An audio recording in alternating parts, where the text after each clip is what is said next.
इयत्ता 8वीच्या विद्यार्थी मित्रांनो, आज आपण आपल्या या व्हिडिओमध्ये वर्गसंख्यांचे पुढील गुणधर्म आपण पाहूया. पहिले 3 गुणधर्म आपण कालच्या व्हिडिओमध्ये पाहिले होते. आज चौथ्या गुणधर्मापासून पुढचे गुणधर्म आपण पाहूया.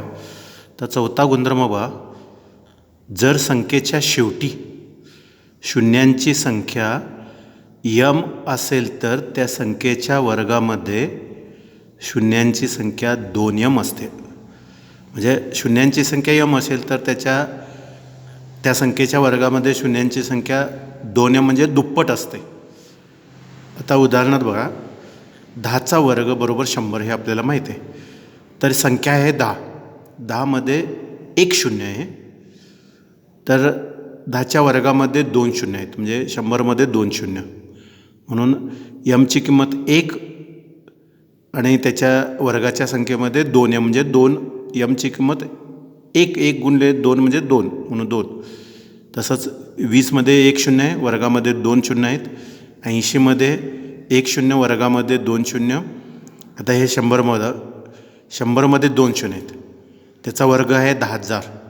10,000मध्ये 4 शून्य आहेत. 200मध्ये 2 शून्य, त्याचा वर्ग 40,000, त्याच्यामध्ये 4 शून्य आहेत. म्हणून लक्षात ठेवा, जर संख्येच्या शेवटी शून्यांची संख्या यम असेल तर त्या संख्येच्या वर्गामध्ये शून्यांची संख्या 2m म्हणजे दुप्पट असते. नंतर 5वा गुणधर्म, समसंख्येचा वर्ग नेहमी समसंख्या असतो. उदाहरणार्थ 2 ही समसंख्या, त्याचा वर्ग 4. 4 ही समसंख्या, त्याचा वर्ग 16. 16 ही समसंख्या.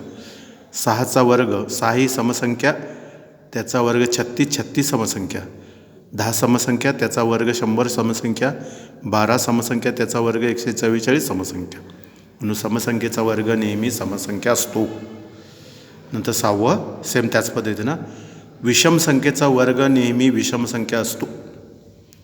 1चा वर्ग 1. 1 विषम संख्या. 3 विषम संख्या, त्याचा वर्ग 9. 9 विषम संख्या. 5 विषम संख्या, त्याचा वर्ग 25 विषम संख्या. 7 विषम संख्या, त्याचा वर्ग 49. 49 विषम संख्या. म्हणून विषम संख्येचा वर्ग नेहमी विषम संख्या असतो. आता इथं बघा नवीन भाग, त्रिकोणी संख्या कशाला म्हणायचं. त्रिकोणी संख्या, तर 1 ही पहिली त्रिकोणी संख्या आहे. म्हणजे जर आपण चित्रानं काढलं, पुस्तकामध्ये आहे बघा दिलेले, त्रिकोणी संख्या 1 ही पहिली त्रिकोणी संख्या.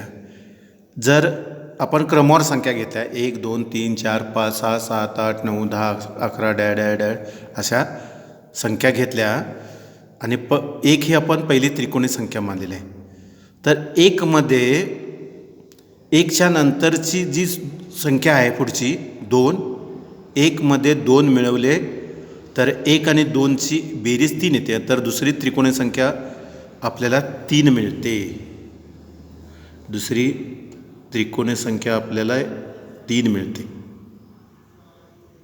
लक्षात घ्या, 3. मग त्याच पद्धतीनं म्हणून त्रिकोणी संख्या बरोबर 1. नंतर 1मध्ये त्याच्या पुढची संख्या मिळवायचं 3. मग ही दुसरी त्रिकोणी संख्या 3 घ्यायचं आणि 2 इथं मिळवलेले आहेत, त्याच्या पुढचे 3 मिळवायचं. 3 अधिक 3 म्हणजे 6. नंतर 6 घ्यायचं, म्हणजे ही तिसरी त्रिकोणी संख्या आहे. 6मध्ये आपण 3 मिळवले होते मागं, आता 4 मिळवायचं, 10 झाले. 10 घ्यायचं आणि इथं आपण 4 मिळवले होते, आता 5 मिळवायचं, म्हणजे 15. डॅड्या याच पद्धतीनं पुढचे आपण मिळवत जायचं. म्हणून त्रिकोणी संख्या बरोबर पहिली 1, दुसरी 3, तिसरी 6, चौथी 10, 5वी 15. 15 अधिक 6 म्हणजे 21. 21 अधिक 7 म्हणजे 28. 28 अधिक 8, 8 मिळवलं, 28मध्ये 8, 36. आता 36मध्ये 9 मिळवलं म्हणजे 45. 45मध्ये 10 मिळवलं पाहिजे म्हणजे 55. अशा आपल्याला पुढच्या संख्यासुद्धा मिळवता येतात. तर या संख्यांना म्हणायचं त्रिकोणी संख्या. त्रिकोणी संख्या. नंतर आता हे जे त्रिकोणी संख्या आहेत यांचे काही आपण गुणधर्म पाहूया. त्रिकोणी संख्यांची बेरीज. दोन क्रमागत म्हणजे क्रमवार दोन क्रमागत त्रिकोणी संख्या मिळवल्या तर आपणास वर्ग संख्या मिळते. आता इथंच घ्या, ह्या त्रिकोणी संख्या आहेत. 1 अधिक 3 मिळवलं, ह्या क्रमवार आहेत. 4 ही पूर्ण वर्गसंख्या किंवा वर्गसंख्या. ह्या 2 मिळवला पाठोपाठच्या. 3 अधिक 6 म्हणजे 9 वर्गसंख्या. ह्या 2 मिळवा. 6 अधिक 10 म्हणजे 16, 16 ही वर्गसंख्या आहे. 10 अधिक 15 मिळवा, 25 वर्गसंख्या. 15 अधिक 21 36 वर्गसंख्या. 28 अधिक 36 8 आणि 14 64, या दोनांची बेरीज 64 ही पूर्ण वर्गसंख्या. असा कुठल्याही क्रमवार, मात्र 2 क्रमवार घ्यायचं. 1 आणि 10 घ्यायचं नाही. 1 आणि 10 घेतलं तर 11 11 ही किंवा पूर्ण वर्गसंख्या होत नाही, किंवा 3 आणि 10 घेतला 13 पूर्ण वर्गसंख्या होत नाही. म्हणून कोणत्याही 2 क्रमवार संख्या घेऊन त्यांची बेरीज केली तर ती बेरीज पूर्ण वर्गसंख्या असते. तीच उदाहरणं इथं दाखवलेली आहेत. आता वर्गसंख्येच्या मधील संख्या, वर्गसंख्येच्या मधील वर्गसंख्येच्या मधील संख्या. आता वर्गसंख्या बघा, 1 4 9 16 25 36 49 64 81 100 असं आपण घेऊ शकतो. आता यामध्ये या संख्यांच्यामध्ये एककडा 1 व 4 या 2 क्रमवार संख्यामध्ये 2 व 3 या 2 अवर्ग संख्या आहेत. आता ह्या वर्गसंख्या, त्याच्यामध्ये 2 व 3 या 2 अवर्ग संख्या आहेत. हे 2 लक्षात ठेवा, हे 2 अंक लिहिले आहेत, 2 अवर्ग संख्या आहेत. नंतर 4 व 9 या 2 क्रमवार वर्गसंख्यामध्ये 4 नंतर 5 6 7 8 या 4 अवर्ग संख्या आहेत. तसंच 9 व 16 या 2 क्रमवार वर्गसंख्यामध्ये 9 नंतर 10 11 12 13 14 15 16च्या अगोदर या 6 अवर्ग संख्या आहेत.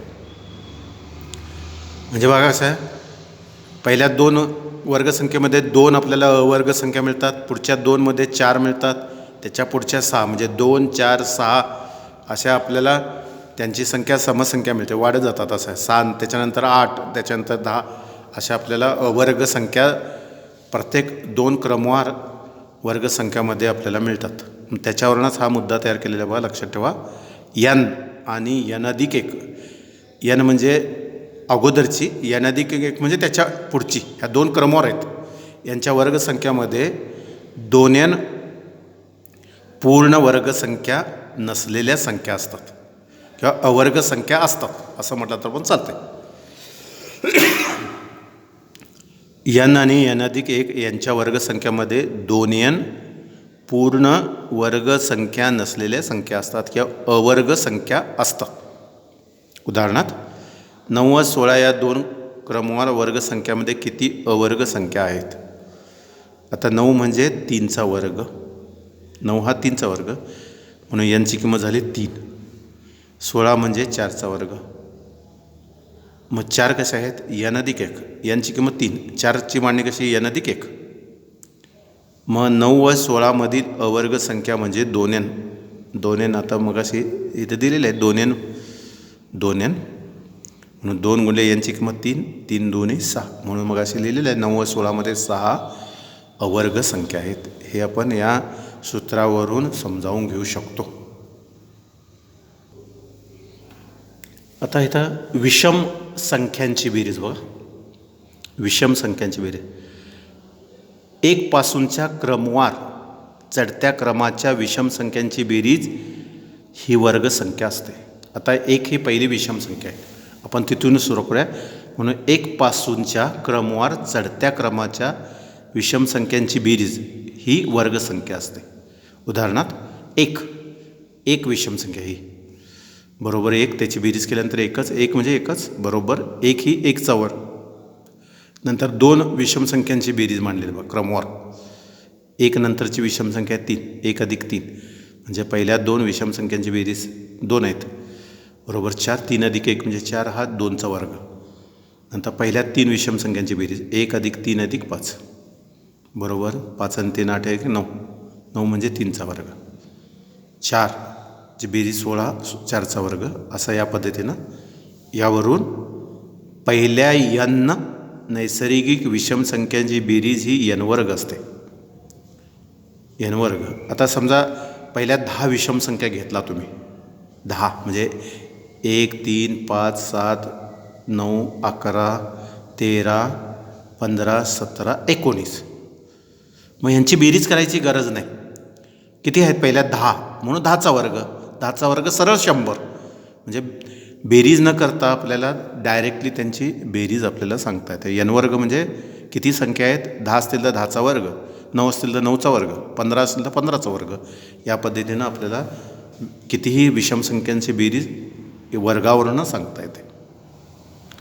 लक्षात ठेवा, जर 1 पासून सुरुवात करून क्रमवार विषम संख्येच्या बेरजेने एखादी नैसर्गिक संख्या दाखवता येत नसेल तर ती पूर्ण वर्ग संख्या नसते. बघा, जर 1 पासून सुरुवात करून क्रमवार विषम संख्येच्या बेरजेने एखादी नैसर्गिक संख्या दाखवता येत नसेल तर ती पूर्ण वर्ग संख्या नसते. आता उदाहरणार्थ